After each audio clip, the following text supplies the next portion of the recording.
Good morning, students. How are you all?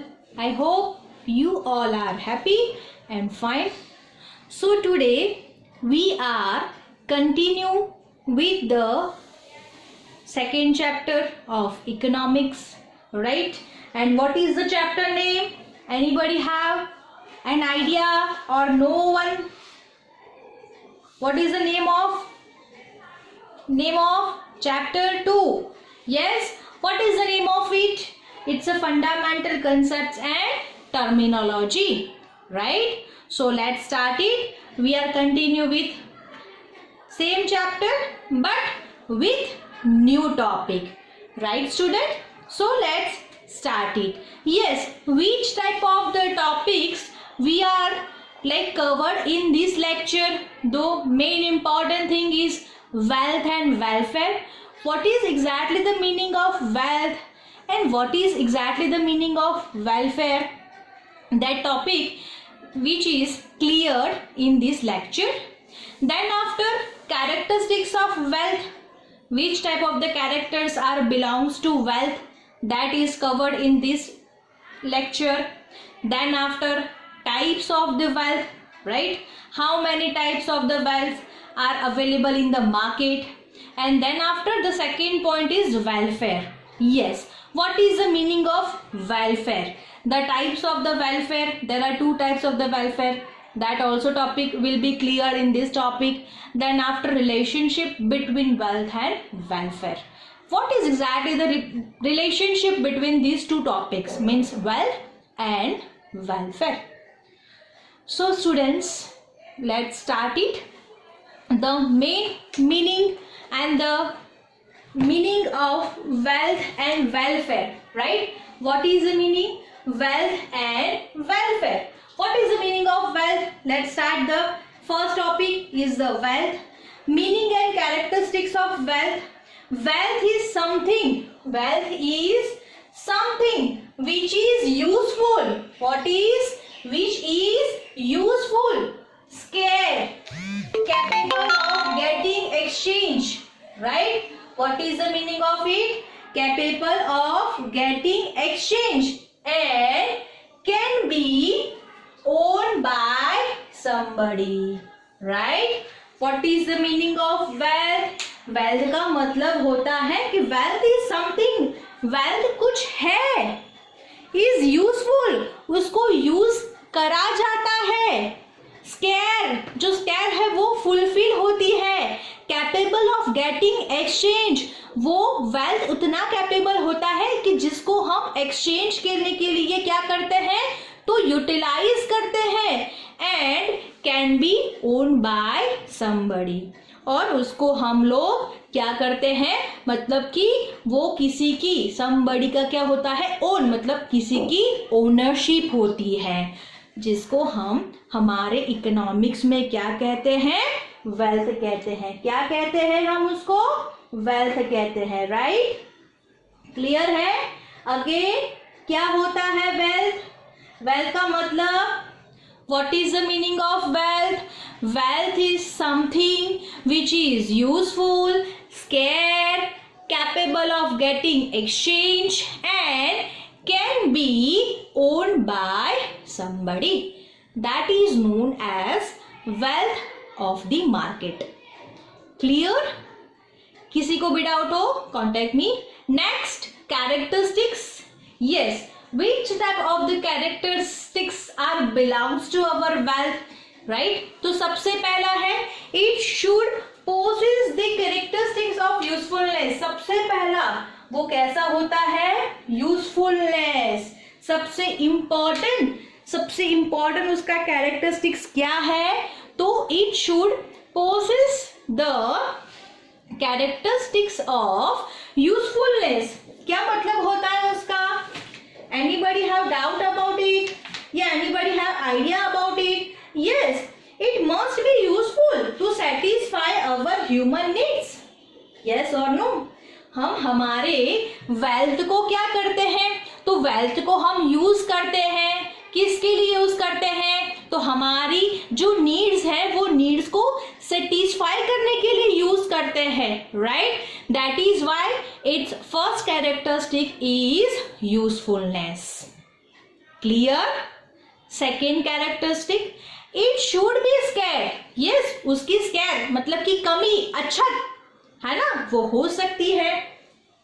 Wealth है those commodities which are scarce in supply in relation to their demand and possess exchange value besides being useful are called wealth. Yes, है ना, जो हमारी needs को, ऐसे commodities जो human needs को satisfy करते हैं, जिसको हम सप्लाई करने के लिए यूज करते हैं, जिसका रिलेशन सप्लाई और डिमांड से है, जिसको हम लोग एक्सचेंज वैल्यू की तरह यूज करते हैं, वो सारे वेल्थ एज अ स्केयर भी हो सकते हैं. Right? Goods which are useful but not scarce. हाँ, ऐसे भी गुड्स हैं जिसको हम यूज करते हैं बट स्केयर नहीं हो सकते हैं. Do not have exchange value, जिसकी कोई एक्सचेंज वैल्यू भी नहीं होती है. फॉर एग्जाम्पल सनलाइट, कितना भी यूज करो, यस और नो, कितना भी यूज करो, there is no any exchange value. तो this kind of the wealth do not have scare. Right? तो ये एक भी कैरेक्टरिस्टिक्स है, ये भी एक उसमें से कैरेक्टर है कि वेल्थ होते हैं वो जिसका स्केयर भी हो सकता है. Third, it should have physical and intellectual existence. Yes, उसका अपना खुद का एक फिजिकल एग्जिस्टेंस होता है और एक इंटेलेक्चुअल क्या होता है, एग्जिस्टेंस होता है. वो क्या होता है, उसका एक फिजिकल एग्जिस्टेंस मतलब वो फिजिकली होता है, जिसको हम देख सकते हैं, टच कर सकते हैं, जिसको हम एक्सचेंज करने के लिए यूज कर सकते हैं. राइट? तो वैसे वो क्या होता है, जिसका अपना एक फिजिकल एबिलिटीज होती है, फिजिकल एग्जिस्टेंस भी होता है. राइट? और जिसका इंटेलेक्चुअल एग्जिस्टेंस, जिसको हम यूज करते हैं as a create for new wealth, मतलब कि उसका अपना खुद का एक इंटेलेक्चुअल एग्जिस्टेंस भी होता है. राइट? क्लियर और नॉट क्लियर? जैसे फॉर एग्जाम्पल मनी, मनी क्या वेल्थ में है? हाँ, जिसका हम लोग इंटेलेक्चुअली यूज करके, उसका हम यूज करके हम कोई नए वेल्थ को या किसी और को क्या कर सकते हैं, क्रिएट कर सकते हैं. राइट? तो this is the third characteristics of our wealth. Next, wealth क्या है? Wealth constitutes goods which are capable of exchange. Yes, wealth है, wealth is an economic concept and therefore must be capable of getting exchange. Yes, wealth एक economic concept के अंदर है, जिसको हम लोग एक्सचेंज करने के लिए यूज कर सकते हैं, है ना. मतलब कि wealth is mean to satisfy present as well as future. हाँ, प्रेजेंट में हम हमारी जो नीड्स है उसको हम सेटिस्फाई करते हैं और फ्यूचर में हम उसको एज अ एक्सचेंज भी यूज कर सकते हैं. राइट? तो ये था हमारा fourth characteristics. Next, durability. Yes, wealth must possess durability. Durable goods can be use for future exchange and for satisfying future needs and therefore become wealth. है ना? वेल्थ का मतलब हम ये भी कह सकते हैं कि वेल्थ क्या होता है, जिसकी अपनी एक ड्यूरेबिलिटी है, हम फ्यूचर में उसको यूज करके हमारी जो नीड्स है वो सेटिस्फाई कर सकते हैं और उसमें से हम लोग उसको एक्सचेंज करके उसको मनी में या फिर अदर क्या कर सकते हैं, वेल्थ के अंदर कन्वर्ट कर सकते हैं. राइट? Clear students? तो these are the characteristics of our wealth. Now next topic is types of wealth. Wealth का मतलब क्या है वो तो हम लोगों ने देख लिया, but now we are going with the types of wealth. Right?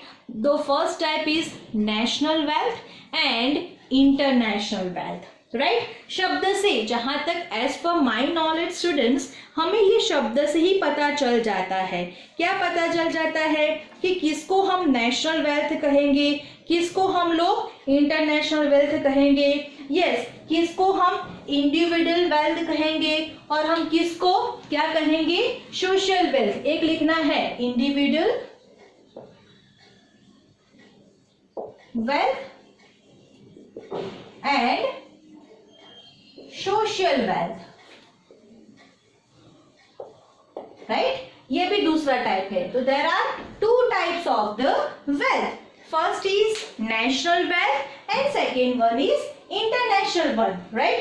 और उसमें दूसरा पार्ट है individual wealth और दूसरा है social wealth. So let's start. What is exactly of both these type of the wealth? First है हमारा individual wealth and social wealth. Individual मतलब कि जिसकी ओनरशिप हमारी खुद की है, ओनरशिप इंडिविजुअल है, प्राइवेट है हमारा, है ना. Wealth under the ownership of an individual and meant for private consumption is called individual wealth. For example हमारा घर, हमारी office, right. But wealth under the ownership of society publicly होता है, जिसका कंजप्शन सब लोग कर सकते हैं, वैसी वेल्थ को हम क्या कहेंगे? Social wealth. For example garden, dam, river, school, है ना, कि भाई एसपी जूनियर स्कूल मेरी खुद की है, मैं ही सिर्फ पढ़ाई करूंगी, ऐसा हो सकता है? नहीं. वो सोशल वेल्थ है जिसमें कोई भी एडमिशन लेके फीस पे करके स्टडी कर सकता है, right? Yes or no? Right? So this is the first type of our wealth. It is individual wealth and second one is social wealth. Next, national wealth and international wealth. What is the meaning of national wealth and international wealth? Wealth belonging to a nation, जो हमारे देश को belongs करता है, and possessed and treasured by a nation, जो जिसकी खुद की संपत्ति है, खुद का है ना.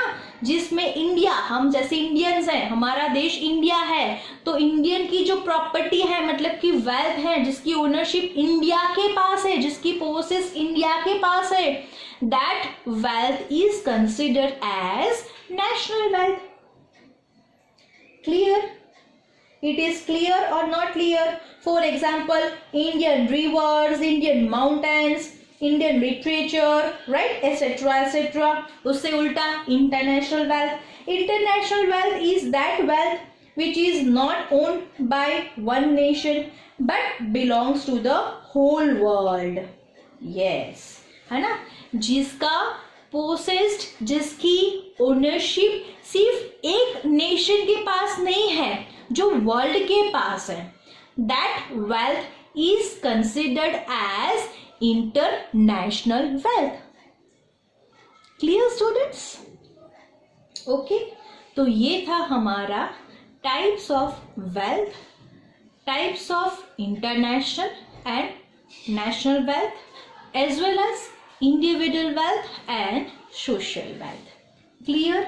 तो ये था हमारा टॉपिक वेल्थ के लिए, जिसमें हम लोगों ने वेल्थ का मीनिंग, देन आफ्टर उसकी कैरेक्टरिस्टिक्स, देन आफ्टर उसके टाइप्स ऑफ वेल्थ देखे. अब न्यू टॉपिक लेंगे जो है हमारा वेलफेयर, राइट? क्या है दूसरा? कौन सा टॉपिक है हमारा? वेलफेयर. क्या है वेलफेयर? क्या कहता है welfare? Welfare means enhancement of life, situation, standard of living and overall state of improvement. Welfare का इंटेंशन होता है किसी की लाइफ को अच्छे करना, किसी की लाइफ की सिचुएशन को चेंज करना, किसी का इम्प्रूवमेंट करना. वो एक्टिविटी को हम लोग क्या कहते हैं? वेलफेयर करते हैं, राइट? क्या कहते हैं?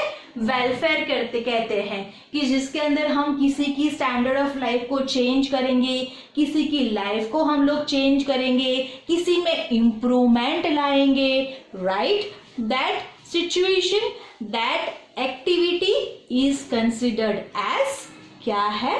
वेलफेयर है, right? Clear? Next, the concept of welfare is used. Yes, ये जो वेलफेयर का कंसेप्ट है is used by all philosophies. जितने भी फिलोसोफर्स हैं उन्होंने अपनी फिलोसॉफी के अंदर वेलफेयर के कंसेप्ट को यूज किया है for spiritual science to economics. Yes, ये जो साइंस बोला गया है ये कोई इंडिविजुअल साइंस, कोई क्या बोलते हैं ह्यूमन साइंस नहीं है, ये स्पिरिचुअल साइंस है. इकोनॉमिक्स के अंदर इसको स्पिरिचुअल साइंस टू इकोनॉमिक्स बोला गया है, राइट। वेलफेयर को there are so many philosophers who are use this is in the philosophies. बहुत सारे फिलोसोफर ने अपने फिलोसॉफी के अंदर वेलफेयर के कंसेप्ट को यूज किया है, but as a spiritual science to economics. Clear? Welfare मतलब वन काइंड ऑफ, हम सिंपल भाषा में बोले तो सेवा। सेवा करने का हमारा इंटेंशन क्या होता है? खाना देना मतलब किसी को भूख को मिटाना, है ना। किसी को पढ़ाना मतलब कि किसी को नॉलेज देना, किसी को कपड़े देना, है ना। The different types of the help which are doing by the different people and institutions also, right. जिसका इंटेंशन क्या होता है? किसी की लाइफ की सिचुएशन को चेंज करने का, किसी की स्टैंडर्ड ऑफ लाइफ को चेंज करने का, राइट। ओवरऑल चेंजेस लाने का, या तो फिर इम्प्रूवमेंट करने का, है ना। That is known activity, activity is known as क्या है? तो वेलफेयर है। क्लियर है students? Now there are two parts of the welfare. First is individual welfare and second one is collective welfare. क्या होता है इंडिविजुअल वेलफेयर? जो हम खुद से कर लेते हैं, है ना। When an individual seeks to make efforts to improve his or her standard of living and well-being, it becomes a subject of individual welfare। मैं खुद ही क्या करने लगती हूँ? सेवा करने लगती हूँ। किसी की लाइफ को चेंज करूंगी, किसी को कपड़े दूंगी, किसी को पढ़ाऊंगी, किसी को खाना दूंगी, है ना। मैं इंडिविजुअल कर रही हूँ। I am not depending to any one, I am not joint to any one, I am not collecting, मतलब मैं किसी और से कलेक्ट नहीं कर रही हूँ। मेरे पास जितना है मैं इंडिविजुअली क्या कर रही हूँ? वेलफेयर कर रही हूँ। किसी की लाइफ को चेंज करने के लिए, किसी की लाइफ को इम्प्रूव करने के लिए, किसी की स्टैंडर्ड ऑफ लाइफ को चेंज करने के लिए है मैं खुद से ही वेलफेयर करती हूँ। That welfare is also considered as individual welfare. Clear? The second type is collective welfare. Collective welfare का मतलब क्या बोला गया है कि when nations and government seeks to improve growth, development etcetera. हाँ, कोई इंडिविजुअल पर्सन नहीं, मिलके गवर्नमेंट और नेशन, गवर्नमेंट एंड नेशन दोनों मिलके जो क्या करते हैं? वेलफेयर करते हैं। That is also known as collective welfare, है ना। That is not only like belongs to nation, है ना। कोई नेशन से बिलोंग्स नहीं करता है या कोई गवर्नमेंट से बिलोंग्स नहीं करता है, बट वो दोनों कलेक्टिवली, दोनों मिलके जो वेलफेयर करते हैं, that welfare is considered as collective welfare, right. Next, relationship between wealth and welfare. क्या रिलेशनशिप है इन दोनों के बीच का? Simply, generally when wealth increases, welfare increases, as more wealth means higher capacity to generate monetary value। ये simple सी बात है ना। हम ऐसा बोल सकते हैं कि जब हमारी वेल्थ बढ़ेगी तब हमारा वेलफेयर बढ़ेगा। हाँ, पैसे बढ़ेंगे तो हम हमारी जो सेवा है वो भी हम बढ़ा सकते हैं, हम ज्यादा सेवा कर सकते हैं, हम ज्यादा वेलफेयर कर सकते हैं। उसका मतलब ये बोल सकते हैं कि wealth means higher capacity to generate monetary value, मतलब कि हमारे पैसे कमाने की ज्यादा capacity. yes or no? Greater power to exchange good or purchasing power for the owner and hence greater well-being। इसका मतलब कि हम ज्यादा हमारा परचेसिंग पावर बढ़ जाएगा, परचेसिंग पावर बढ़ जाएगा तो हमारी जो वेल्थ है वो भी बढ़ेगी। वेल्थ हमारी बढ़ेगी मतलब कि हम हमारा वेलफेयर भी क्या कर सकते हैं? तो उसको भी बढ़ा सकते हैं, right. So this is a largely true in case of individuals, है ना। ये कैसे हैं? तो एक दूसरे से बहुत कनेक्टेड है ना। कोई भी देश है, देश का जो वेल्थ कभी बढ़ता है तो देश की हमारी क्या होती है? इनकम भी बढ़ती है, और हमारा जो वेलफेयर होता है, हम जो देश जो लोगों को वेलफेयर मतलब कि जो सेवा करेगा, है ना, वो चीजें भी क्या होगी? बढ़ेगी, है ना। इसका मतलब हम बोल सकते हैं कि ये दोनों इक्विबिलिटी हैं, कि जैसे हमारी नेशन इनकम बढ़ेगी, नेशन वेल्थ बढ़ेगा, वैसे हमारी नेशन वेल्थ भी वेलफेयर भी बढ़ेगा। Yes, we can say that one also, yes और नो, है ना। तो ये दोनों कैसे हैं, तो दोनों कैसे चलते हैं, इक्वली चलते हैं। एक बढ़ता है तो वेलफेयर भी बढ़ता है सोसाइटी में। जैसे कि हमारी बात करें तो हमारी इनकम बढ़ेगी तो हम सोसाइटी में वेलफेयर भी तो बढ़ाएंगे। Same with the nation also, Nations की इनकम बढ़ेगी तो वेल्थ बढ़ेगा, वेल्थ बढ़ेगा तो वेलफेयर भी बढ़ेगा। तो this is the relationship between exactly the wealth and welfare in economics. Clear है स्टूडेंट्स? तो ये था हमारा relationship between wealth and welfare and the topic is wealth and welfare. Clear? Yes, anybody? Now in the next lecture हम ये lecture में इतना ही टॉपिक क्लियर करेंगे because all these topics are new subject हैं आप सब लोगों के लिए बेटा। तो आप इतना क्लियर करो। आप सबको इसके नोट्स बनाने कंपल्सरी हैं। I had told you so many times in my lecture. तो आप सब कुछ क्लियर कर देना, नोट्स बनाते रहना है। एक्सरसाइज के जितने भी क्वेश्चन आंसर्स हैं वो भी आप लोगों को लिखने हैं और सॉल्व करने हैं, राइट? तो आप ये सब कुछ, ये लेक्चर का जो भी है उसकी नोट्स भी बना देना। हम नेक्स्ट लेक्चर में लेंगे factor of production, right? Which type of the factors which are belongs to production, right? Production करने के लिए कौन कौन से उसके फैक्टर्स हैं वो हम लोग नेक्स्ट लेक्चर में लेंगे। यस, किसी को भी ये लेक्चर में डाउट हो तो you can contact me as well as school also. Okay, so take care all the students. Bye everyone. Okay, stay home, stay safe.